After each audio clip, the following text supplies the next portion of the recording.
El Paris Saint-Germain, el vigente campeón de la Champions, goleó al Leverkusen, no tuvo piedad y lidera la Champions. Se dio un atracón de goles, nada menos que 7. Marcó William Pacho, el ecuatoriano, doblete de Doué, Kvaratskhelia, Nuno Méndez, Dembélé, que estaba de regreso después de la lesión, y también se sumó a la fiesta goleadora del conjunto de Luis Enrique, Vitinha. Un festival, como decíamos, de un PSG que no deja de quitar el pie del acelerador, que no me sale. Y lo vamos a analizar con José del Valle, con Desiree Monsiváis y con Richard Méndez. Desi, ¿ves a este PSG capaz de llevar a cabo esa hazaña de proclamarse campeón de la Champions por segundo año consecutivo? Es que a bote pronto sí, Anita, la verdad es que lo veo imparable, pero también faltan muchas jornadas, la fase de liga, después la eliminación directa, etcétera, etcétera, pero realmente le veo mucho recurso posicional a este equipo. Una jugada extraordinaria con uno Méndez y con Vitiña, donde incluso interiorizan uno y luego identifica que tiene que picar al espacio y el pase que le dan y después el gol fantástico con un poquito de suerte ahí del portero, pero realmente te das cuenta, solamente dije una asignatura, un puntito que tiene ese PSG que realmente me parece un recurso posicional extraordinario que lo puede poner en práctica en los siguientes partidos porque es un equipo que se adapta, es un equipo como camaleónico, como que tiene bajo la manga ese as que te puede cambiar el partido totalmente. Obviamente, con todo lo que implica un partido, que puede haber expulsiones, que puede haber baja rendimiento, lesiones, la casa sede, etcétera, etcétera. Pero realmente, en lo que es el flujo del juego, es un equipo que viste. Es un equipo que es vistoso, es un equipo que es espectacular y aparte se ve que no tiene ni siquiera un equipo A ni un equipo B, como que ha tratado de igualar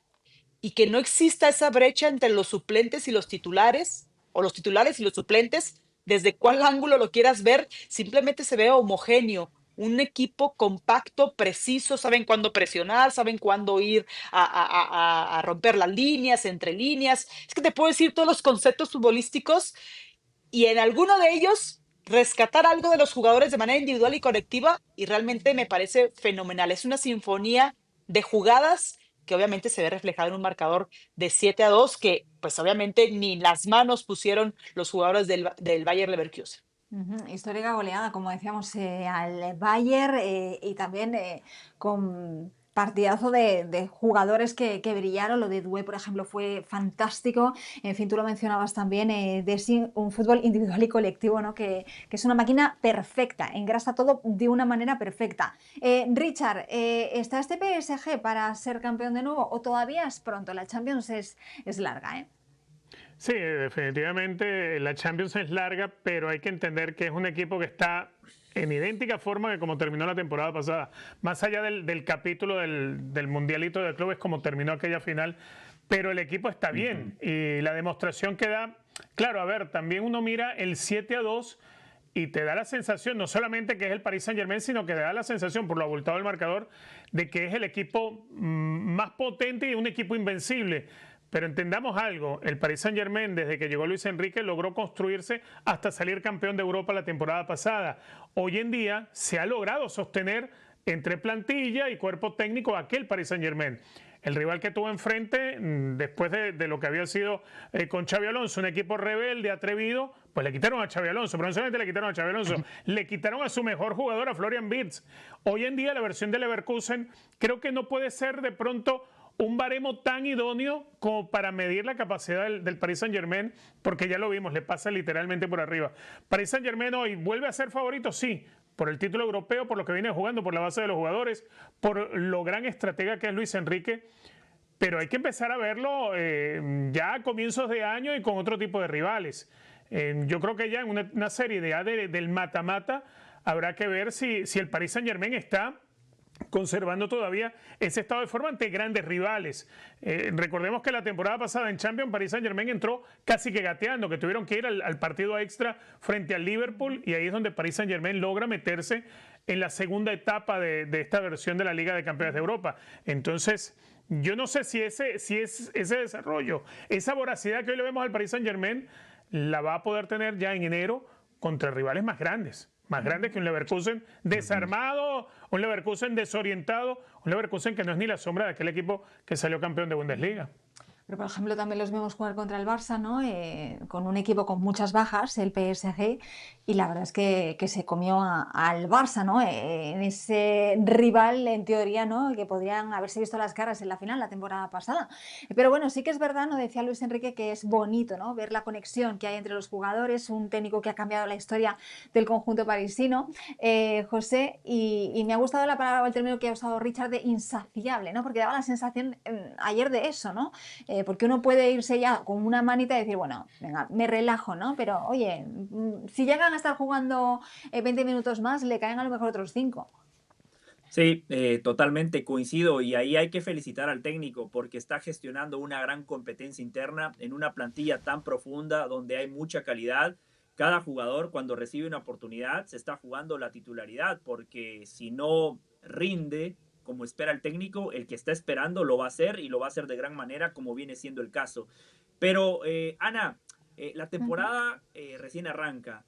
Para ganar 2 Champions de manera consecutiva, hay que llamarse Real Madrid. A ver, y para que la gente no se confunda, que después dicen que uno se pone la camiseta y nos señalan, la historia es muy clara. El Real Madrid de Zinedine Zidane es el único equipo que ha podido ganar Champions de manera consecutiva. Esa es la tarea titánica que tiene el Paris Saint-Germain. Todos los argumentos futbolísticos que tiene para lograr el título, lo dijo Desiré, lo dijo Richard y coincido plenamente. Un gran entrenador, una plantilla profunda, un equipo que colectivamente juega bien y que tiene individualidades fantásticas. A ver, siempre hablamos de Dembélé, de los de arriba, pero el partido que da ayer Nuno Méndez hoy por hoy es el mejor lateral del mundo. El primer gol, el de Pacho, el centro que le pone al ecuatoriano, no fue un centro, fue una invitación al gol.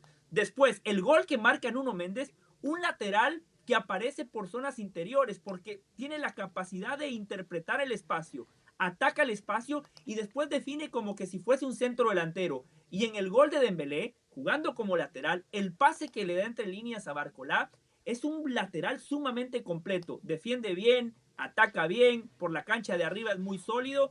Ya recuperaron a Dembélé, que ingresó y marcó gol, pero a día de hoy, Ana, es muy temprano decir si este equipo está para ser campeón de la Champions. Recordemos la temporada pasada.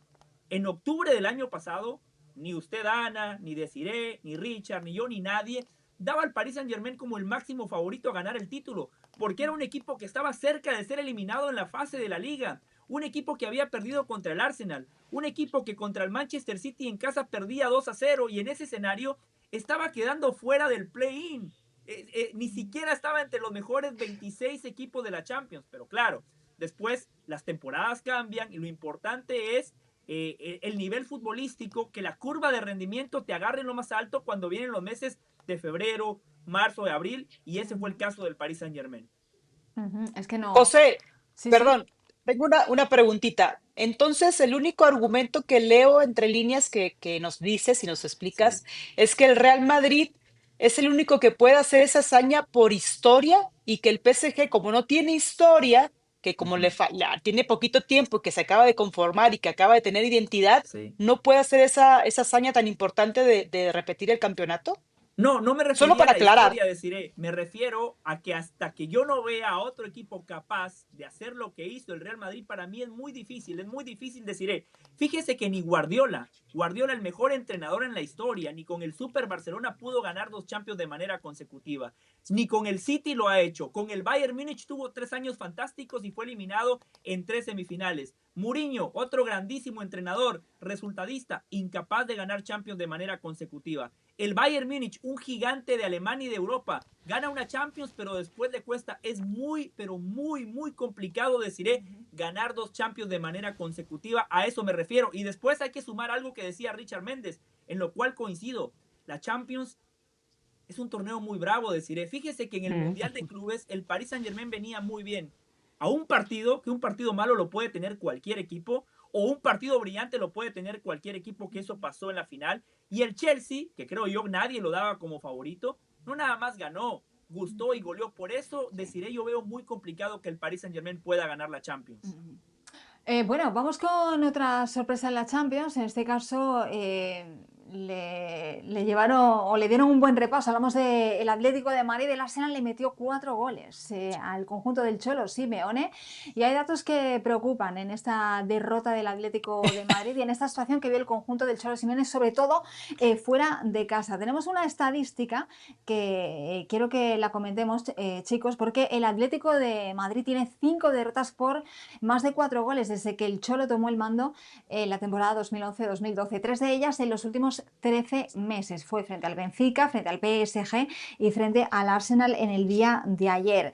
23 goles en 15 partidos ha encajado también esta temporada en todas las competiciones el Atlético de Madrid.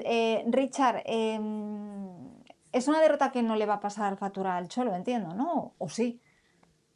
La verdad es que no. Yo creo que hasta ahora, por muy malos momentos que haya tenido el Atlético de Madrid, creo que se ha logrado vender y se ha logrado vender bien, y ha habido un sector importante del fanatismo que ha comprado la idea. A ver, en principio, en torno a la figura del Cholo Simeone hay una especie de culto a la personalidad de Diego Simeone, porque prácticamente los trae de vuelta. Recordemos que tiempo antes de la llegada del Cholo Simeone, el Atlético de Madrid había caído incluso hasta la segunda división española. El Cholo Simeone los vuelve a llevar al máximo nivel, al nivel de competencia, al nivel de ser un equipo temible, no solamente en España, sino en Europa, y a ser un equipo que se arrimó finalmente a hacerle partidos difíciles a Barcelona y a Real Madrid, y bueno, a estar por encima del resto en la Liga Española.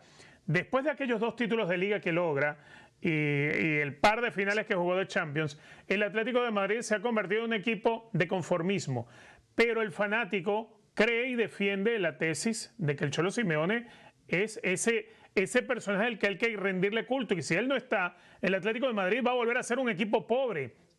Eso es algo que se ha logrado vender bien desde la directiva. La directiva no le interesa si el Atlético de Madrid gana la Champions, gana la Liga.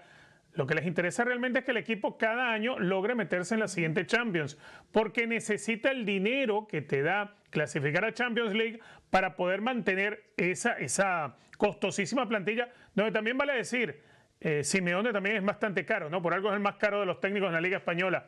Entonces, es lo único que preocupa para la directiva. ¿Quién puede echar a Simeone? Es la directiva. ¿Lo van a echar? No. Lo que necesitan es que Simeone siga siendo ese muro de contención ante cualquiera que se atreva, siquiera dentro del fanatismo del Atlético de Madrid, siquiera pensar la idea que el Cholo se tenga que ir. Porque el Cholo es casi un ídolo, pero es una deidad para el fanático hoy del Atlético de Madrid. Yo lo entiendo, pero yo luego veo esto, ¿no? Que te meta a 4 el Arsenal, que vale, que es un gran equipo, pero sí que es verdad que el Atlético está teniendo fallos flagrantes en defensa, cuando antes era todo lo contrario, ¿no? A balón parado, por ejemplo, o centros laterales, ha encajado 7 goles esta temporada, cuando antes era al revés, ¿no? El Atlético era temible por arriba. José, la paciencia con el Cholo, ¿estás de acuerdo con Richard? ¿Esto al final va para largo? Lastimosamente sí, porque el Cholo Simeone es un encantador de serpientes. A todos los aficionados del Atlético todavía los tienen bobados. Los directivos del Atlético de Madrid no se animan a cesarlo porque hay muchos aficionados, la mayoría de aficionados todavía están a muerte con el entrenador, pero en un acto de amor al club, en un acto de dignidad, es Diego Pablo Simeone quien debería de dar un paso al costado.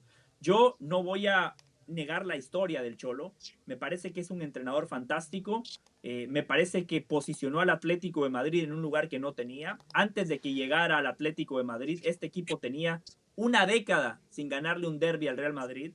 Con el Cholo Simeone le ganaron derbis al Real Madrid, incluso en una final de Copa del Rey, que así despidieron a Mourinho como entrenador del conjunto merengue. Con Simeone ganaron ligas en la época de Messi, ligas en la época de Cristiano, se metieron a 2 finales de Champions, pero en los últimos años no le ha podido dar un salto de calidad al equipo. Yo creo que con este entrenador, con este proyecto, este equipo está destinado al fracaso. Y hay algo que me preocupa, Ana. Históricamente lo que más respeté de Simeone es ese espíritu ganador, ese espíritu competitivo. Es un entrenador que se ha acostumbrado a perder y ha normalizado la derrota. Lo que pasó en Champions la temporada pasada cuando los elimina el Real Madrid, salió a festejar en el Metropolitano como si su equipo hubiese avanzado a la siguiente ronda. En conferencias de prensa ha declarado que el Atlético de Madrid está para ser tercero, por debajo de Real Madrid y Barcelona. me parece que ha perdido mucho crédito dentro del vestuario. Yo creo que lo mejor es que dé un paso al costado y lo más preocupante es que con Simeone se han acostumbrado a ser un equipo chico. Contra el Real Madrid capaces de ganar, gustar y golear. Pero después empatan contra el Elche, contra el Mallorca, contra el Alavés, pierden contra el Español, se comen 4 contra el Arsenal. Pero cuando enfrente está el Real Madrid, ofrecen su mejor versión. Eso, Ana, es la descripción gráfica de ser un equipo chico. Desi, ¿qué opinas? Si el Atlético es un equipo chico, si será el propio Cholo el que decida cuándo se va a ir o incluso el propio técnico puede sentir ese desgaste, ¿no? Y dar un paso al costado.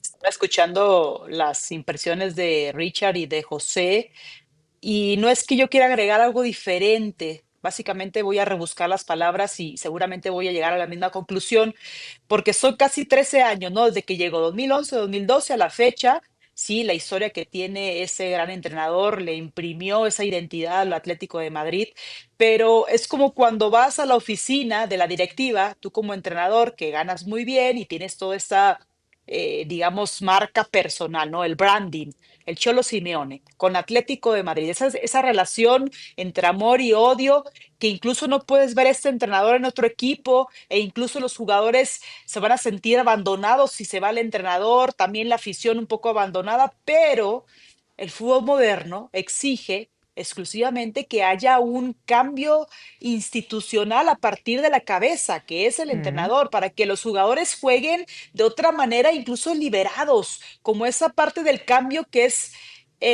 digamos, de urgente, ¿no? Para sentir otro tipo de sangre, otro tipo de objetivos, porque insisto, esa analogía de llegar a la oficina y es Ujú. esas golizas en 13 meses, 4 goles en balones laterales, balones aéreos, mal fildeo, o cortar malos balones, te habla de que tiene una enfermedad este equipo. Llegas a la oficina y es tu carta finiquito, ya te tienes que ir, pero hay una cláusula ahí en rojo subrayado que le ganas al Real Madrid y es el instinto de supervivencia que tiene el Cholo Simeone. Entonces es como Claro.